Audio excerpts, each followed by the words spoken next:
and we're in Alabama. This is my family that you see up here.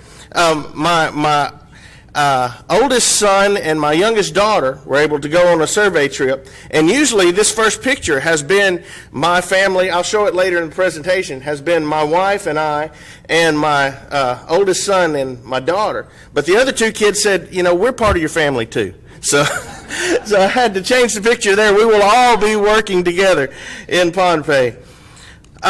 We are currently we're overseen by the McDonough congregation. They've been working with the Shanahans for a while, and they are very familiar with the work. So when we started talking about going over there, we were originally overseen by the congregation that I grew up with, East Colbert and Muscle Shoals. But they've handed over the torch to McDonough, and they've been taking us under their wing and have been just getting us ready for this great work. Let's see, I'm not clicking here. What do I need to do?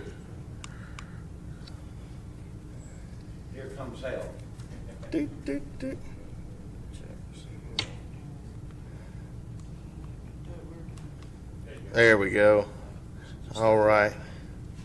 So this is us with the Shanahans, and I'm sure you recognize little Violet down there at the bottom. If you have Facebook at all and you know Scott at all, she's a Facebook star already. It's going to be a hard giant shoes for us to fill. The Shanahans have been there for a while. They've done a wonderful work, and we're so privileged to be able to step into that work and attempt to fill those shoes. Right now we have little toddler shoes, but we're going to be working our way on up to the big shoes there. Now, since so many of you are familiar with Pohnpei, I don't have to spend as much time telling you how to get there. But if you'll see that that's where Micronesia is, that little red circle with the bullseye. We'll zoom in a little bit more, and you'll see a lot of the islands that we've talked about this weekend. But if you'll look near the top there, you'll see Micronesia. And if you zoom in a little bit more, that's the Federated States of Micronesia. And Pohnpei is over there to the side. We'll also be, hopefully, working in some of the other islands out there, Koh Sarai, and we've already done some work on Chuuk, and hopefully working some more with Joey out there. And then Yap is a territory that we would love to get out to. I will not forget Yap. That's one of the first things that when I met Robert Martin and was talking to him, he said, all right, if you're interested out there, we got to get you on Yap. So that's definitely a goal that we have out there. We've already seen a picture of this. They were talking about earlier, the flying into Pohnpei. We actually take the island hopper out there. So you go to Kwajalein and then Majuro and then Koh Sarai and then Pohnpei. So you see each one of those, you have to have great pilots because you have water on both sides of your runway. It gets you a little nervous coming in. This is Pohnpei. It's divided into kingdoms. And each one of these kingdoms are ruled by Namarki, which is the king of the kingdom. And they actually do have power over their different lands, and you have to ask them for permissions to do certain things that are out there. There are currently 2 congregations, and I got some updates on the second one. I actually had to update my presentation this afternoon, and I was proud to do that. This first congregation is located up in the top area. At the very north area, you'll see Colonia, and that's where it's located. This the congregation and the building and the land was purchased by the McDonough congregation, and they've given it over to the people there. And so they have a wonderful building and it's growing. What you see here is actually the congregation from the north area in Colonia, and it's also the south area, Mond. There's about 30 in Colonia, and there's about 15 in Mond. And Mond is the update that I'm happy to give you. They've been putting together and building their own building. They originally started to do it with their own materials, and they put a lot of hard work into it. If you'll look up here at the top, any of y'all that worked on the islands, it's amazing to see them shoot up the trees and grab you a coconut. Well, they've actually shot up the trees, and they're cutting the limbs out of the top of this tree. That's even more amazing. You see them dragging it across the road. So they have worked hard to get this building, and they've put it together. They didn't get to do all original materials, but they have poured the concrete, put the hard work into it, and they met this morning for the first time out there. So it's wonderful to hear that that they're putting together and getting another congregation established. Before it was meeting in a little home down there, and it's ready to grow, and we're ready to start working with them. When we get out there, we'll be kind of going back and forth between the North Island and the South, the North area and the South area, and hopefully expand it to other areas out there, Lord willing. And I know that we've got the potential out there to do it. Now, when we go out into the islands, this is going to be kind of a mix, because it's not really a presentation on my survey trip, and it's not really a fundraising trip. It's kind of just a mix of everything. So as we're getting ready to go out there, when we work in the islands, these are the kind of things that we focus on. First, we want to know, what can we do to help the church that's currently there? What can we do to bring people to the Lord? What can we do to keep the current members involved in church work, which is very important there? And how can we prepare them to be future soul winners, leaders, and elders? Our goal is to get out there, find these, establish and seed these congregations, and to get them where they can stand on their own so that we can move on. It's not our job to stay there and be the preacher and to preach to them. We want to establish them, teach them to do the work, get them ready to do the work, and then move on to the next area. Now, and y'all are very familiar with evangelize, edify, and equip. The E's. Now, we've already had Ken talk a little bit about the dizziness of driving around with Scott, so I was going to give you a minute of that, just to see what it's looked like. And it's an experience. But I thought y'all might want to experience. Now, what you're missing is about 200 chickens crawling across the road, and pigs and dogs. But somehow Scott can do that about 3 times the speed that I can. And that's really what we see out the window. This last picture, that's really what you see out the window when you're riding with Scott. My wife has already told me, you will never drive like that. We might learn the language, but we will never drive like that. In 2 Timothy 2:1-2, we've already talked about this verse, but it's very important. What you have heard from me in the presence of many witnesses, entrust to faithful men who will be able to teach others also. And that is our goal when we're out there. Talk to you about a few of the people that are already involved in the work out there, and we're going to make sure that these people stay in the work and stay active, and they are going to be right at our side in anything that we're doing out there. This right here is Archer, and he and my son just hit it off right off the bat. And what's that? No, Archer's there. Yeah, Archer's there. Anyway, so Archer and my son hit it off well, and I'm ready for them to start working together. He is one of the van drivers. We were talking about the vehicles earlier. He actually drives around and picks up a lot of the people on the island, because they are really located, they stay in their little areas, because the majority of them, the only way that they can get around is to walk. So we have to really bring the gospel to them. It's not like they can go to a central area to get it. And the majority of the people out there, it's a third world nation, so they don't have radio, they don't have TV. All they have is us face to face with them. And another person, this is Charlie.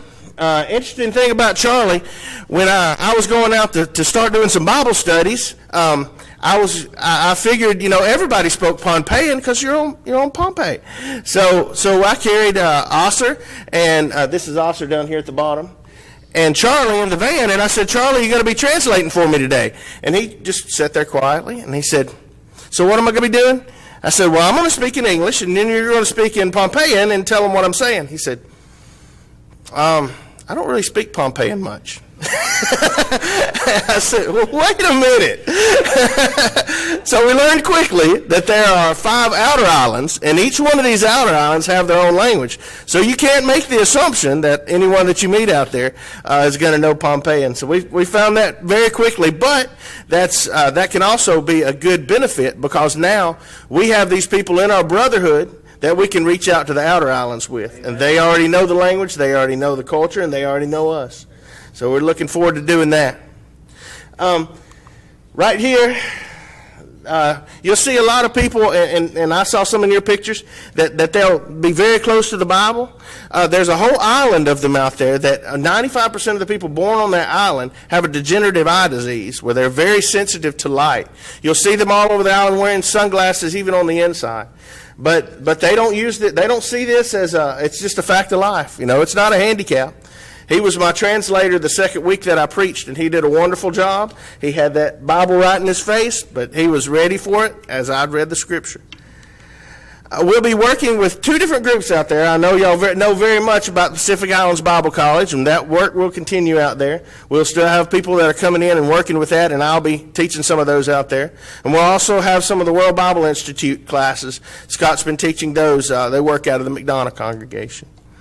Now, I gave a gospel meeting while I was out there, and I'll talk a little bit more about that in a second. But this is Ladisere, and she was presented with her diploma for actually graduating Pacific Islands Bible College. She's been working on it for 8 years, and she has completed the program, and that is a wonderful work.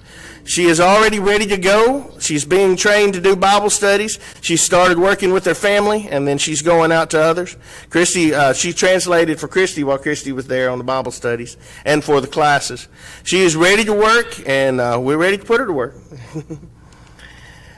This is the picture I was talking about earlier. We did do a survey trip. We went out in the end of June, the 1st of July. We went out to Pohnpei and visited them, and it was a blessing that we were able to go out there and see what we're to prepare for what we're going to be part of. We've been on Chuuk and we've been on Palau, and Pohnpei is a real good mix of the two. It's got some of the things from one, some of the things from the other. It's kind of a melting pot, like you were saying what Saipan was, because you'll see people from different areas all on that one area. But it is a third world nation. The top part, Colonia, is really the only modern area that's there. Everything else is going to look a lot like this. Now, a lot of people say, when we're going out to the Pacific Islands, oh, that's wonderful. If I was going to pick anywhere to go out, that's where I would go, because you'll be on the beach all the time. Well, let me show you the only beach in Pohnpei. This is it right here. There's more sand in my kid's sandbox than there is on that beach. But it is still a beautiful place. When you go out to visit people in the congregations, you don't usually pull up in a driveway. You're going to have to walk a little bit after the house. This is the Cassiano family, and many of y'all, if you do get Scott's newsletter, this is the family that was baptized in the freezer full of water. And they are just a wonderful family. We love spending time with them, and we're working on Cassiano. He's a really quiet person, but you could see him absorbing that knowledge. So we're hoping we can get him actively involved in the church. Piper got with those kids right off the bat, and they just hit it off wonderfully. We did do some door knocking when we were out there, but door knocking is kind of a misnomer when you're out there, because the first thing, you'll be very hard up to find a door. But you do get to stand out. We usually walk up to an area and you just announce yourself, Casalelia, and they will invite you. And most of the time, they are ready to do a Bible study. And it's not hardly ever one-on-one, like you were saying earlier. It's one. You get more and more groups in there. It usually starts out at one-on-one and will end up family or neighbors. And it's a great opportunity. This family right here in the bottom, we visited some erring members of the congregation, and we're going to continue to do that because we want them all back with us. They built this building. These two ladies, this grandmother and her granddaughter, built this building in 2 days. That's a lot of hard work. They are some hard workers. A lot of times, the island people get the bad label of being lazy, but they are not lazy. They will be some hard workers. This is one of the Bible studies that we had, the Pleacher family. Christy was able to study with them. Scott started the Bible study and then passed it off to her. The Padaka Nrangamwai. This was a gospel meeting that I gave while I was there. It was a wonderful opportunity in Mond to reach out and try to bring in these people to start filling this new building that they were working with. Linter Keeling, I think you talked a little bit about Linter. He is a wonderful guy. We had a bond just almost right off the bat, and he is ready to start doing some translating, and he wanted to tell me about mythology, and he's just a great guy. And he is also really good at reaching out to the community. The community knows him because he used to be a school teacher, and so we were able to bring people into his home for for this gospel meeting, and it was a wonderful opportunity. We had a great group just about every night, and it wasn't me. I hate to say it wasn't me that would bring people in, because me, you can hear. Luckily, if you're in the back of the building, you could probably hear me. Scott, if you're out in the back of the parking lot, he could probably hear me. So everyone would be walking down the road, or even driving down the road, and say, "Where is this voice coming from?" Well, that brought him in. Scott has a wonderful voice, and I hope to work my way up from 5 to 10. But we did have a great group while we were there. Each night was very full, and after we gave the gospel meeting, they don't usually walk away quietly. There was a question and answer session after every one of those meetings, and you never know who you had in the audience. We had 2 higher up officials from the Catholic Church that were there one night, and they came right at me with infant baptism, and we had some good discussions that night. You never know who you've got in the audience, and you have to be ready at any time for preaching and Bible studies, and stay on the toes. Christy had down the road from where we were had the children, and when the first night we had 42 children came up, and Rebecca almost left. She was a little intimidated, and she kept saying, "Christy, do you see how many kids are here? Do you see how many kids are there?" But the 2 of them did a wonderful job, and working with those kids, I was able to talk to those kids and ask them what they learned. They did a study on Samson, and the kids were ready to show their arms and ward off Delilah. And it was great to see them connecting. Let's see. I'm running short on time, so I have to click through some of them pretty quick. One of the things that we found interesting, and Stacy can definitely talk to this, they don't really have the concept of a question. You have to tell somebody, "Hey, this is a question."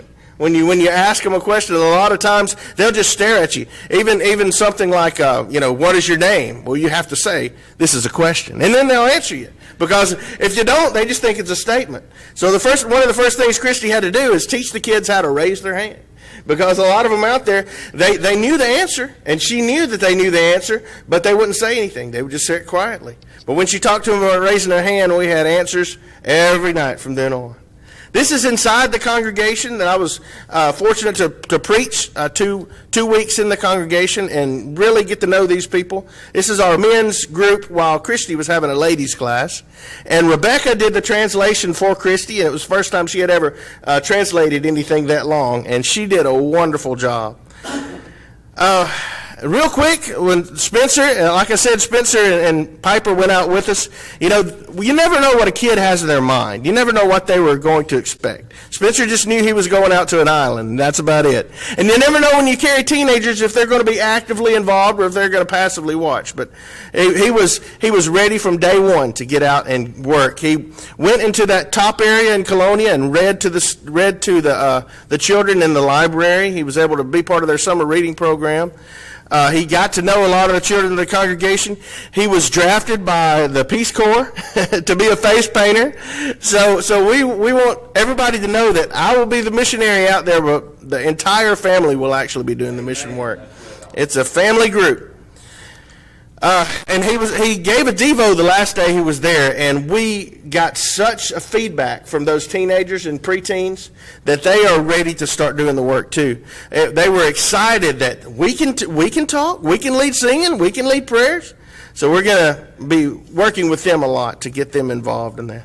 And Piper, she made it her goal to meet every child on the island and every dog on the island.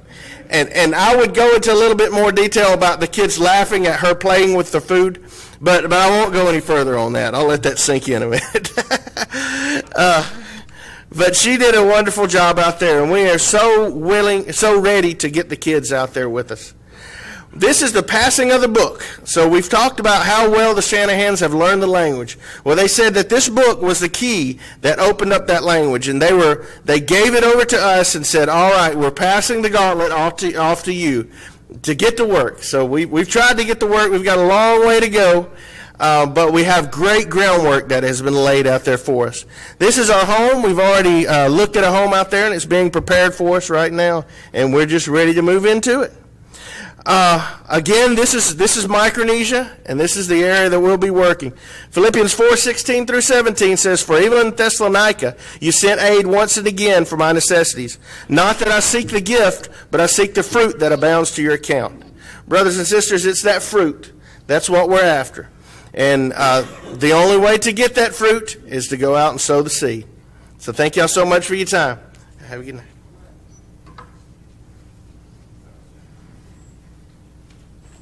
Thank you so much, Brother Wayne. And I'm glad that I was here to hear that.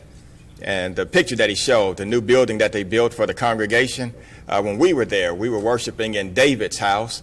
When I gave my presentation, that was the home where the chickens entered in.